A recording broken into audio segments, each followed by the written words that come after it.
موجودة عند أكتر من اضطراب، وإزاي صاحب الاضطراب أو صاحبة الاضطراب بتاخد سلوك ناتج عن الفكرة دي، وقد إيه على اختلاف الاضطرابات ممكن سلوكياتنا تختلف والفكرة واحدة. فمثلا هنتكلم عن فكرة الخوف من الهجر أو حساسية الهجر، ممكن تبقى موجودة عند اضطراب زي اضطراب الاكتئاب. الاكتئاب او مريض الاكتئاب لما تجيله فكره ان هو ما بقاش مرغوب او الناس ملت منه او الناس مش عايزاه، ممكن ده يعمل ايه؟ ممكن يعمل مزيدا من الاكتئاب، يخلي درجه الاكتئاب اعلى، عزله اكتر، ممكن يزود او يخلي فيه سلوك انتحاري او سلوك ادماني.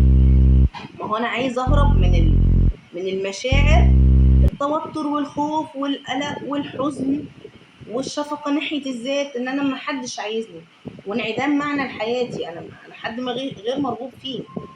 فممكن توصل لسلوكيات انتحارية او سلوكيات ادمانية.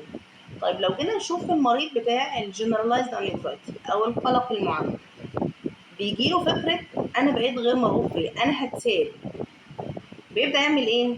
بيبدأ يشوف او بيبدأ طول الوقت عايز سلوكيات طمأنة من اللي قدامه، ان هو مش هيسيبه، وانت بتحبني بجد، وانت مش هتسيبني في اي يوم من الايام. كمان بيبدأ يعمل سلوكيات مراقبة، يبدأ يشوف هو اكتف على الواتس امتى، طب اكتف على ترو كولر امتى، طب اكتف على الفيس امتى، طب بيكلم حد، طب ممكن يكون بيكلم صاحبتي فلانة دي فاشوفها هي كمان اكتف امتى، وهكذا. درجة بيعلي سلوك المراقبة، وده بيبقى جهاد كبير جدا. طيب تعالى للبوردر لاين، لما بيجي له الفكره بتاعت الخوف من الهجر او حساسيه الهجر، هي اساسي تبقى موجوده عند البوردر لاين، لان هو بيبقى عنده تعلق قلق بالشخص اللي معاه. فبيبدا تفكر في ايه؟ مثلا هيسيبني، طب انا اعمل ايه؟ انا عايزه اعمل سلوك يخليه يفضل معايا.